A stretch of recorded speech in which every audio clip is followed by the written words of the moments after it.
அனைத்து பத்திரிகை மற்றும் ஊடக நண்பர்கள் எல்லாத்துக்கும் என்னுடைய பணிவான காலை வணக்கம். எண்ணெய் சுடும் பணி இந்த படம் ராம் சேவா டைரக்ட் பண்ணியிருக்காரு. நடராஜ் தான் ஹீரோவாக ஒர்க் பண்ணியிருக்காரு.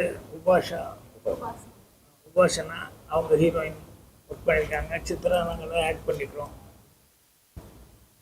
இதில் என்னன்னா ப்ரொடியூசர் வந்து ஃபாரின் ஹேமா சுந்தரராஜன் இவங்க அப்பா அம்மா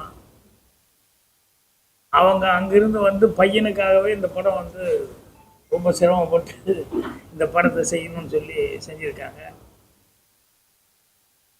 இந்த படத்துக்காகவே இவர் இன்னும் கல்யாணம் வேற பண்ணாமல் உட்காந்துருக்காரு.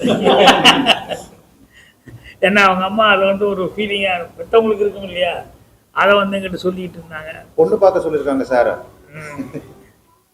நல்லபடியாக படம் முடித்து அவர் நினச்ச மாதிரி வந்து சினிமாவில் ஆக்ட் பண்ணதுக்கப்புறம் தான் அதுக்கப்புறம் லைஃப் அதை பற்றி யோசிக்கணும் அப்படின்னு சொல்லிட்டு இப்போ தான் வந்து சரி பொண்ணு பாருங்க அப்படின்னு சொல்லியிருக்காரு. படம் முடிஞ்சதுக்கப்புறம் அவங்களுக்கு படம் ஆரம்பித்த நாள்லேருந்தே நிறைய சோதனைகள். அவங்க ஹெமான் அவங்க அம்மாவுக்கு வந்து உடம்பு நல்லா இருந்து அவங்க திடீர்னு அவங்களுக்கு உடம்பு சரியில்லாம் போயிடுச்சு. இப்போ வந்து என்கிட்ட வந்து லாஸ்ட் டைம் இந்த இதில் எல்லாம் பப்ளிசிட்டி கொடுக்கறதுக்காக வந்து எங்கிட்ட பேசிகிட்டு இருந்தாங்க. அதுக்கப்புறம் பார்த்தா திடீர்னு ஃபாதருக்கு மறுபடியும் உடம்பு சரியில்லைன்னு சொல்லி இப்போ மறுபடியும் அவங்க வந்து மறுபடியும் யூஎஸ்க்கு அவசரமாக பரப்பு போயிட்டாங்க. ஸோ நீங்கள் பார்த்து எல்லாருமா சேர்ந்து பார்த்து நல்லபடியாக பண்ணி கொடுங்க அப்படின்னாங்க. ப்ரெஸ் மீட்டில் அவங்க வந்து கண்டிப்பாக வந்து அவசியம் கலந்துட்டு பேசணும்னு நினச்சிக்கிட்டு இருந்தாங்க.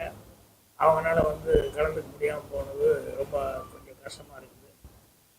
அதனால் நடராஜ் வந்து ரொம்ப சிரமப்பட்டு இந்த படத்தில் வந்து எப்படியாவது நல்ல பேர் வாங்கணும் அப்படின்னு சொல்லி நடிகராகணும் சொல்லி ரொம்ப முயற்சி பண்ணி எல்லாம் பண்ணிட்டு இருக்காங்க. அதுக்கு நாங்கள்லாம் கூட இருந்து எங்களால் முடிஞ்ச சப்போர்ட்டு நாங்கள் வந்து ஆக்டிங் கொடுத்துருக்கோம். ராம் சேவா சொன்ன மாதிரி வந்து இது வந்து ஒரு உண்மை கதையை வந்து பேஸ் பண்ணி உண்மையாக நடந்த இன்சிடெண்ட்டை பேஸ் பண்ணி இந்த கதையை பண்ணியிருக்காரு. அவரும்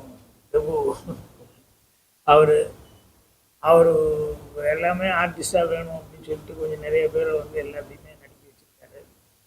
ஸோ படம் நல்லபடியாக வந்திருக்கு. படத்துக்கு நடராஜுக்கும் உங்களுடைய நல்ல சப்போர்ட்டை கொடுக்கணும் அப்படின்னு சொல்லி கேட்டுக்கிறேன். ஏன்னா அவங்க வந்து ஃபாரின்லேருந்து இங்கே வந்து ஒரு தமிழ் படம் எடுக்கணும்னு சொல்லி இவ்வளோ தூரம் வந்து அவங்க ஃபைனான்ஸு எல்லாமே சொந்த கை காசை போட்டு தான் அந்த படத்தை வந்து பண்ணியிருக்காங்க. ஸோ பையனுக்காக பையனுக்கு எதிர்காலத்துக்காக பண்ணியிருக்காங்க. ஸோ படத்தை பார்த்து நல்லபடியாக நீங்கள் ப்ரொமோட் பண்ணுற அளவுக்கு என்ன செய்யணுமோ அது செஞ்சீங்கன்னா ரொம்ப சந்தோஷமாக இருக்கும். நானும் நடித்ததுனால அவங்க பாவம் இவ்வளோ சிரமப்படுறாங்க அப்படிங்கிறதுக்காக தான் நானும் வந்து ஒன்லி வந்து எல்லாத்துலேயுமே வந்து அன்றைக்கி ஓடின்ஸா இதில் போடணும் அப்படின்னாங்க. இதெல்லாமே அன்றைக்கி ஓப்பன் பண்ணி விட்டோம். ஸோ ரொம்ப மகிழ்ச்சி. படம் நல்லபடியாக இருக்குது. அதே மாதிரி அவங்க அப்பா உடம்பு நல்ல தேடி வரணும். அவங்க அம்மாவும் அவங்களும் மறுபடியும் படம் ரிலீஸ்க்கு எப்படியாவது வந்துடணும் அப்படின்னு சொல்லி ஆண்டவனை பிரார்த்தனை பண்ணிக்கிறேன். என்னுடைய மேலான வாழ்த்துக்களை கொடுக்கணும். நான் வந்து இப்போ டப்பிங்கில் இருந்தேன். எனக்கு நேரத்துலேயே வந்து ஆரம்பிச்சுக்குவாங்கன்னு நினச்சிருந்தேன். அதனால் இப்போ டப்பிங் விட்டு போட்டு நம்பிக்கையாக இருக்கிறேன். ரொம்ப தேங்க்ஸ் சார். மறுபடியும் ஒரு டப்பிங் போகணும். மீண்டும் பத்திரிகை எல்லாத்தையும் மறுபடியும் நான் சந்திக்கிறேன். ஓகே, நன்றி, வணக்கம். உபாசனா எல்லாம் நல்லா நடிச்சிருக்காங்க. உபாசனா அதனால் இன்னும் நான் சொல்கிறத விட பத்திரிக்கையாளங்க வந்து படம் பார்த்துட்டு அவங்க வந்து அவங்களுக்கு சப்போர்ட் கொடுக்குறது தான் ரொம்ப முக்கியம். கண்டிப்பாக நம்ம சொன்ன மாதிரி நம்ம வெளியூர்லேருந்து வந்தவங்களுக்கு வந்து வந்தவரை வாழைக்கும் எல்லாத்தையும்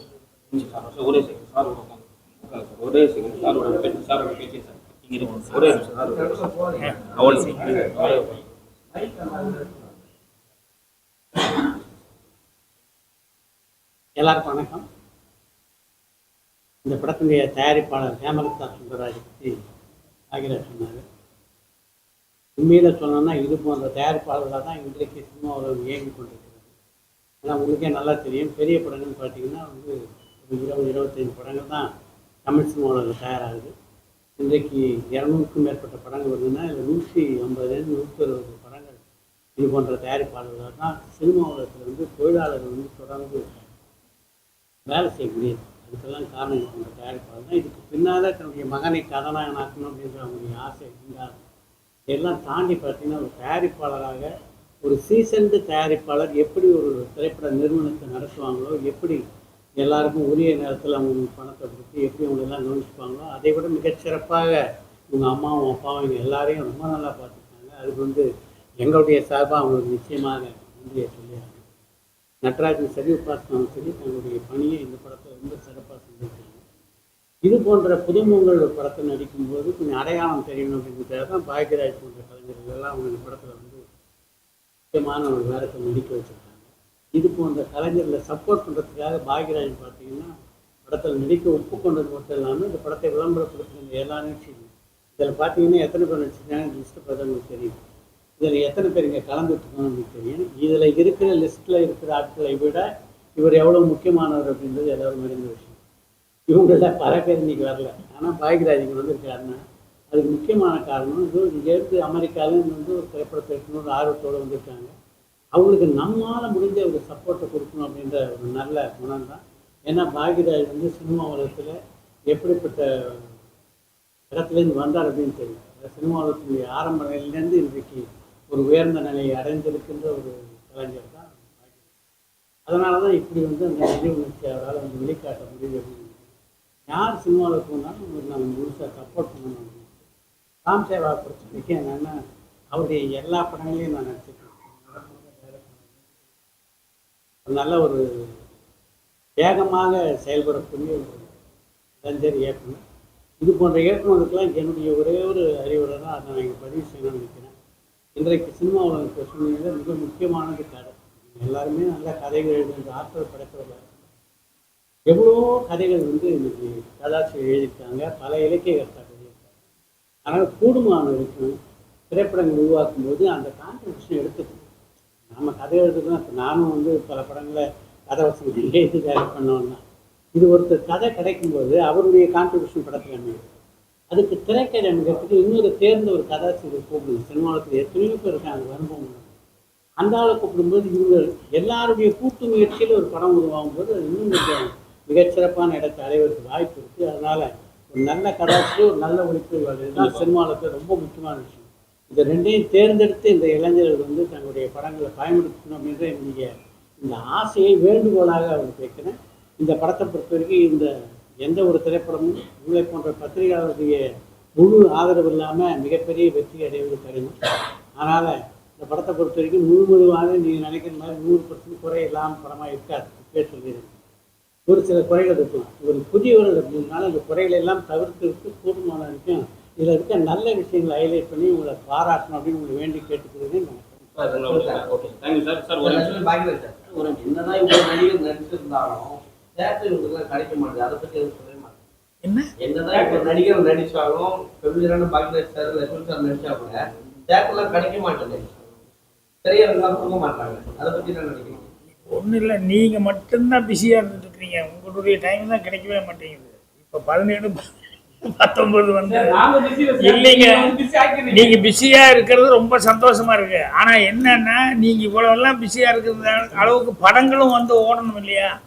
அதுக்கு என்னன்னா தேட்டர் தட்டுப்பாடுங்கிறாங்க, வியாபாரம் தட்டுப்பாடுங்கிறாங்க, அப்புறம் கோடிகளை மட்டும்தான் நம்பிட்டு படம் எடுக்கிறாங்க. இதெல்லாம் என்னன்னு சொன்னோம்னா இன்னைக்கு காலையில் கூட ஹெட்லைன் ஏதோ ஒரு பத்திரிகையில் வீக்லி மேக்ஸின் எதுலையோ சினிமா எவ்வளவு கீழே போயிட்டு இருக்குது ஹெட்லைன் போட்டுருக்காங்க. ஒரு 3-4 படத்தை தவிர்த்து வேற எந்த படமும் ஓடலை தன்னால் எடுத்ததில்லை அப்படின்னு சொல்லிட்டு. அதனால தேட்டர்கள் இதெல்லாம் எல்லாம் சங்கங்கள் தான் 3-4 சங்கமாக ஆகிட்டு இருக்கு. ஒவ்வொன்றும் இந்த சங்கம் 2 சங்கம், அந்த சங்கம் 2 சங்கம் அப்படின்னு சொல்லி ஆகிட்டு இருக்க வழிய சினிமா எடுக்கிறதுக்கு முதல்ல கொஞ்ச நாளைக்கு முன்னால் கூட ஓடிடி அப்படின்னு சொன்னோடனே அது ஏதோ ஹார்ட் கேக்கு மாதிரி எல்லாரும் நினச்சிக்கிட்டு சந்தோஷப்பட்டுக்கிட்டு இருந்தாங்க. இப்போ கடைசியில் பார்த்தா ஓடிடி தேட்டரில் நீங்கள் போட்டு வாங்க அப்புறம் பார்த்துக்கலாம் அப்படின்ட்டாங்க போல இருக்கு. அதனால் இப்போ அதுவும் பிரச்சனையாக பார்த்துட்டு இருக்காங்க. அதனால் இந்த சினிமாக்களில் பொதுவாகவே சினிமாக்கே சோதனையாக தான் இருக்குது. இதுக்கு நடுவில் என்னென்னா நல்ல படங்கள் எடுத்தால் நீங்களும் நல்லா எழுத முடியும். ஸோ படங்கள் நல்லா எடுக்காமல் நீங்கள் அதை பண்ணுங்கள் இதை பண்ணுங்கள் அப்படின்னு சொல்லி கேட்டுக்கிறதுல பிரயோஜனம் இல்லை. அப்புறம் அதே மாதிரி படங்கள் எடுக்கிறதுக்கு இப்போ சித்ரா சொன்னார் கதை ஒன்றும் இல்லாமல் என்ன காசு போட்டு பண்ணாலும் அது அதனால எந்த விதமான யூஸும் வந்துட போகிறதில்லை. ஸோ எல்லாருமே ஒரு காலத்தில் புதுமுகங்கள் இப்போ முதல்ல யார் நடிச்சிருக்கான்னு சொல்லி கேட்டு தான் பேச ஆரம்பிக்கிறாங்க. எல்லாரும் முதல் நடிக்கும்போது மட்டும் எப்படி இருந்தாங்க, எல்லாருமே எல்லாம் தெரிஞ்சவங்களாக இருந்தாங்க. அதனால் புதுமுகங்களுக்கு வந்து இது இந்த மாதிரி ப்ரொடியூசர் எங்கள் வெளியூர்லேருந்து வந்து இங்கே நம்மளை நம்பி தமிழகத்தில் வந்து படம் இருக்கான்னா அதுக்கு மற்றவங்க எல்லாருடைய சப்போர்ட்டும் நல்லா இருந்தால் நல்லாயிருக்கும். அதனால் நீங்கள் சொல்கிற தேட்டர் ப்ராப்ளம் எல்லாம் சங்கத்தில் கேட்க வேண்டிய கேள்வி என்ன கேட்டீங்க? இங்கே வந்து ஒரு படம் ரிலீஸ் ஆகிறதுக்கு வர படம் எல்லாத்தையும் ஸ்டாப் பண்ணி வச்சுருந்தாங்க. ஒரு வாரம் உங்களுக்கே தெரியும். பெரிய நிறுவனம் இப்போ இல்லை சார், சில நேரங்களில் சில பேர் அதே சினிமா துறையில பெரிய ஜாமானா இருக்கு, நீங்களாம் கேட்க மாட்டீங்க. அது சங்கம் நிறைய இருக்குன்றீங்களா? இல்லை சார், சங்கம் தான் கேட்கணும் சார். இது வந்து தனிப்பட்ட ஆளு சித்ராவோ நானா போய் தனியாக பேசணும்னா நாங்கள் மேடை கிடைச்சா இப்படி பேசுவாங்க, கஷ்டமா இருக்குதுன்னு தான் பேச முடியும். இது வந்து அந்த தீர்வுக்கு வந்து அந்த சங்கம் வச்சிருக்காங்கல்ல, அவங்க தான் போய் அதுக்கான முயற்சி பண்ணணும். பாடி ரெப்ரசன்ட் கவர்மெண்ட் வந்து அது அக்கறை எடுத்து அவங்களும் பண்ணணும். அது விட்டு போட்டு தேட்டர் இல்லாம என்ன ரொம்ப நாள். கேரளா வந்து கவர்மெண்ட் இதே சினிமா நஷ்டமாகுதுன்னா ஓடிடி ஆரம்பிச்சிருக்காங்க. இங்கே தமிழ்நாட்டுல ஏன் சினிமாவை கண்டுக்கவே மாட்டாங்க? கலைஞர் இருந்தாரு, ஜெயலலிதா இருந்தாங்க, அவங்க சினிமா துறையில் வந்ததுனால அவங்க இதை பார்த்துட்டு இருந்தாங்க. என்ன நஷ்டம் கஷ்டம் இப்போ இருக்க ஆட்சியாளருக்கு அதை பத்தி தெரியுமா தெரியாதான்னு தான் கேட்போம். ஏன் நீங்களா போய் சொல்லக்கூடாதா? இப்ப இருக்கிற ஆட்சியாளர் சினிமா துறை மேல கவனம் செலுத்து அப்படின்னு சொல்ல முடியாதுங்க. ஒரு மிகப்பெரிய திரைப்படம் அவங்களும் சினிமால இருந்து வந்தவங்க, துணை முதல்வர் சினிமா நடிச்சுட்டு இன்றைய முதலமைச்சர் பெரிய படம் வரும்போது அவங்க தான் வாங்கிக்கிறாங்க, மீதி எல்லாத்தையும் அப்படியே கீழே தள்ளிடுறாங்கன்னு குற்றச்சாட்டு வருது. நீங்க சொல்ற மாதிரி துணை முதல்வர் சொன்னீங்களே, அவங்க ஒரு கம்பெனி வச்சிருக்காங்க, ஒரு படம் ரிலீஸ் ஆகுது விடாமுயற்சி, மீதி எல்லா படத்தையும் லாக் பண்ணி வச்சிருக்காங்க. அப்போ மக்கள் எந்த தேட்டருக்கு போவாங்க? எந்த தேட்டருக்கு போனாலும் அதெல்லாம் பார்ப்பாங்க. சின்ன படங்களை போய் பார்க்க முடியாதுல்ல. அவங்கள விட்டுருங்க, அவங்களே இல்ல, வேற யாராவது வேற ஒரு புது விநியோகஸ்தராக இருந்தாலும் அஜித் படம் வருது, ராம் சேவா படம் வருது, திரையரங்காரங்க யாருக்கு தேட்டர் கொடுப்பாங்க எனக்கு சொல்லுங்க சார். எம்ஜிஆர் படமும் வருது, சிவாஜி படமும் வரும்போது அங்க ஜெமினி படமும் வரும்ல, அந்த மாதிரி விட்டு பாருங்க சொல்ல வரும். நீங்க எல்லாம் போய் கேட்கலாம். இப்போ அந்த மாதிரி படங்களுக்கு எல்லாம் வந்துட்டு தான் இருக்குது. அதனாலதான் ரப்பர் பந்தெல்லாம் ஓடுது இல்ல, பின்னெல்லாம் அதெல்லாம் கலெக்ஷன் பண்ணிச்சு. அவன் வந்து ரங்கநாதனும் அந்த காம்பினேஷன் டைரக்டர் யார் இந்த படம் பண்ணிக்க இவங்க எல்லாம் வந்து என்ன தைரியத்துல எடுக்கிறாங்க படத்தை? சார் பெரிய நிறுவனங்கிறது இல்லைங்க. பெரிய நிறுவனம் ஏன் அவங்க கிட்ட போனாங்கன்னா அவங்க ஆல்ரெடி ப்ரூவ் பண்ணாங்க. அதனாலதான் பெரிய நிறுவனம் அந்த மாதிரி ஆளுகளை வந்து அதை விட்டுருங்க. திறமையான ஆளுகளை டிராகன் படத்துக்கு கூட்டம் வந்தது காரணம் பெரிய நிறுவனம் தயாரிப்பு பண்றதுனாலயா? அந்த படத்துக்கு கதாநாயகனாலே அதெல்லாம் கிடையாது. கதாநாயகனாலதான் அந்த பிரதீப் ரங்கநாதனுடைய முந்தைய படம் மிகப்பெரிய வெற்றி அப்படின்றனால அந்த படத்தை ஏஜிஎஸ் இல்ல நீங்க தயாரிச்சிருந்தாலும் இந்த அளவுக்கு எல்லா தேட்டர்லயும் இந்த படம் எதிர்பார்ப்பு இருந்ததுங்க. முதல்ல ஆல்ரெடி ப்ரூவ் ஆனதுனால எதிர்பார்ப்பு இருந்தது. அவ்வளவுதான் விஷயமே தவிர தயாரிப்பு நிறுவனம் காரணம். பிரதீப் ரங்கநாதன் யாருங்க புதுசும் இல்லாம முதல்ல எப்படி ப்ரூவ் பண்ணாரு? ஒரே படம் தானுங்க.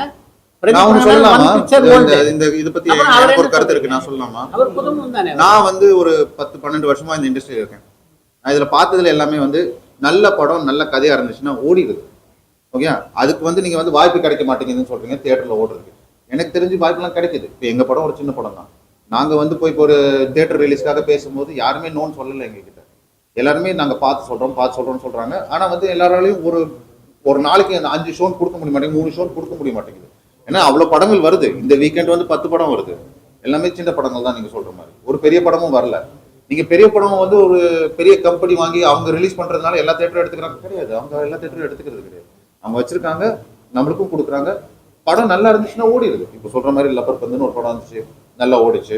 ஏன்னா கதை நல்லா இருந்துச்சு, வாழை நல்லா இருந்துச்சு, ஓடிச்சு. அதே மாதிரி அது கூட வந்த 10 படம் எங்க உங்களால பேர் சொல்ல முடியுமா? முடியாது. ஏன்னா மக்களே வந்து ஒரு கருத்து வச்சிருக்காங்க. இப்படி படம் பார்த்துட்டு ஒருத்தன் வந்து நல்லா இருக்குன்னு சொன்னான்னா அதை கேட்டுட்டு இன்னொருத்தங்க போய் பாக்குறாங்க. அப்படியே ஹிட் ஆகுது படம். எங்க படமும் அப்படி வரும்னு எனக்கு ஒரு நம்பிக்கை இருக்கு. ஏன்னா அந்த படம் இந்த படமும் அந்த மாதிரி ஒரு நல்ல கருத்து வச்சிருக்கோம், நல்ல கதை இருக்கு. அண்ட் அதுக்கப்புறம் வந்துட்டு இது வந்து ஒரு ஒரு ஒரு உண்மை கதையா இருந்தாலும் அதுல வந்து ஒரு சின்ன ஃபேண்டசி மாதிரி ஒரு ட்விஸ்ட் இருக்கு. நல்ல விஷயங்கள் வச்சிருக்கோம் இந்த படத்துல. ஸோ இப்போ எங்க படமும் ஹிட் ஆகணும்னா அதுக்கு எப்படி பண்றது? உங்களை மாதிரி ஆளுங்க வந்து ப்ரெஸ்ல போடுறது, பப்ளிசிட்டி பண்றது. அது மட்டும் இல்லாம நம்ம தியேட்டர்ல போய் மக்கள் பார்த்துட்டு வெளியே வந்து நம்ம படத்தை பத்தி நல்லா சொல்லும் போது நீங்க அதை எடிட் பண்ணாம கரெக்டா போடுறது. அப்படி பண்ணாலே போதும்னு நினைக்கிறேன். நம்ம இந்த இண்டஸ்ட்ரிக்கு நம்ம இண்டஸ்ட்ரி அவர் அந்த தியேட்டருக்காக நீங்க சொல்றதுங்க. அந்த டாமினேஷனுங்கிறது ஒரு காலத்து டிஸ்ட்ரிபியூட்டர் கையில இருந்தது, ஒரு காலத்து ப்ரொடியூசர் டாமினேஷனா இருக்கும், அப்புறம் தேட்டருக்காரங்க டாமினேஷன் மாறி மாறி வந்துட்டு தான் இருக்கும். இப்போ டைரக்டர்களுக்காக அப்படின்னு சொல்லிட்டு ஒன்று இருந்தது இல்லையா? அப்புறம் ஹீரோக்களை பிடிச்சா தான் டைரக்டர் பிடிக்க முடியும்னு வந்தது.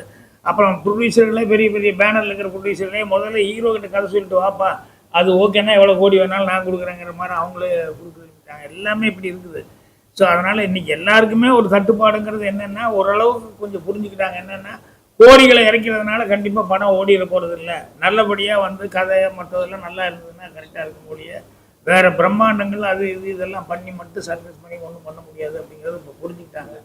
அதனால் வந்து அது ரொம்ப சந்தோஷமாக இருக்கக்கூடிய சமாச்சாரம் என்னென்னா இந்த சின்ன சின்ன படங்கள் எல்லாம் வந்து டக்குன்னு பெரிய ஹிட் ஆகுறதுங்கிறது நமக்கு ரொம்ப ஹாப்பியான ஒரு இதாக இருக்குது. அதுக்கு பத்திரிகை ஒரு முக்கியமான காரணம்.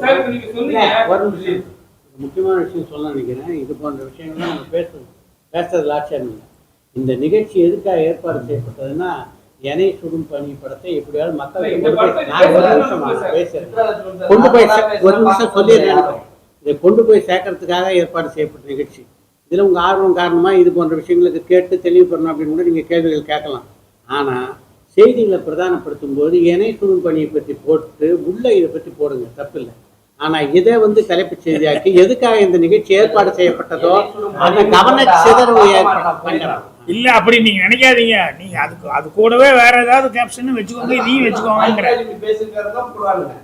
இதுக்காக தான் உள்ள வந்து பாப்பாங்க. பயங்கர என்ன சொல்லியிருக்காங்க தான் பாப்பாங்க. என்ன சொல்லி படி ஒருத்தர் வந்து தேட மாட்டாங்க. செய்தி போறதுக்கே இப்படி தேவைப்படும். செய்தி போறதுக்கே இப்படிப்பட்ட டைவர்ஷன் தேவைப்படுதுன்னா அப்ப படங்களுக்கு யோசிச்சு பாருங்க. இப்போ நீங்களே சொல்லுங்க. அது நீங்க தான் சொல்லணும். ஒரு செய்திக்கே உங்களுக்கு தேவைப்படுது. இந்த டைரக்டா இந்த செய்தியை பற்றி சொன்னா ஜனங்க பார்க்க மாட்டாங்க. இதுக்கு ஒரு டைவர்ஷனா ஒரு கேப்ஷன் தேவைப்படுதுன்றீங்கல்ல. அப்புறம் தமிழக அரசு உதவி பண்ண மாட்டேன் நிறைய பேர் சொல்றாங்க. உங்களை மாதிரி நிறைய ஜாமான் சொல்றாங்க. என்ன காரணமா இருக்கு? ஏன்னா தமிழ் சினிமால இருந்து நிறைய பேர் வந்து அரசியல் போயிட்டாங்க. ஒருவேளை அதனால தான் இருக்குமோ? என்ன தமிழ் சினிமால இருந்து நிறைய ஆக்டர்ஸ் எல்லாம் வந்து அரசியல் போயிட்டாங்க. அது ஆப்போசிட்டா பெருசா பேசப்படுறாங்க. சோ அதனால வந்து இவங்க நம்ம ஏன் ஹெல்ப் பண்ணணும்னு சொல்லிட்டு ஒரு விஷயம் இருக்குமோ? உங்களுடைய போகம் நடக்குதுன்னு சொல்றாங்க. இந்த தமிழ் சினிமால எத்தனை நடிகர்கள் இப்ப வந்து அரசியல் இருக்காங்கன்னு சொல்லுங்க. எத்தனை பேர் அரசியல் எத்தனை ஆனா எந்த காலத்துல அரசியல் துறவரமே பொள்ளாச்சி சம்பவத்தை வச்சுதான் அந்த படம் இல்ல பொள்ளாச்சினா வந்து நீங்க அதாவது உண்மை சம்பவம் தான். பட் வந்து நீங்க பொள்ளாச்சி நீங்க நினைக்கிறீங்க இது வந்து அதுல ஒரு பாட்டு இல்ல சார்.